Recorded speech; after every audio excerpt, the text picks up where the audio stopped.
আপনি জীবনে অনেক ভালো কাজ করেছেন। আপনার বন্ধু-বান্ধবের পাশে থেকেছেন, আত্মীয়স্বজনের পাশে থেকেছেন। আপনার পাতের ভাত আপনার বন্ধুকে খাওয়িয়েছেন। আপনি যে বাসটিতে চড়তেন, সেই বাসের সিটটি অন্য কারো জন্য ছেড়ে দিয়েছেন। যেমন গর্ভবতী মহিলা, বৃদ্ধ মানুষ, তাদের জন্য ছেড়ে দিয়েছেন। আপনার জীবনে অনেক ভালো কাজ রয়েছে, কিন্তু আপনার পাশে কেউ নেই। আপনার বন্ধু-বান্ধব, আপনার সেই আত্মীয়স্বজন, আপনি পথ হারিয়ে গেছেন। আপনি পথ খুঁজে পাচ্ছেন না। আপনি কি করবেন ভেবে পাচ্ছেন না। হঠাৎ করে আপনার দুয়ারে কেউ না কেউ আপনার জন্য সাহায্য নিয়ে এগিয়ে আসছে। এটাই প্রকৃতির নিয়ম। প্রকৃতি কাউকে নিরাশ করে না।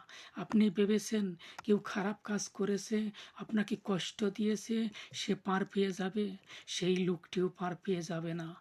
প্রকৃতি তাকেও কোনো না কোনোভাবে তার সেই পাপের, সেই খারাপ কাজের, আপনার মনে কষ্ট দেওয়ার, সেইগুলোকে ফেরত দিবে। জীবনের শেষ মুহূর্তে হলেও তাকে সেই খারাপ কাজের প্রায়শ্চিত্ত তাকে করতেই হবে।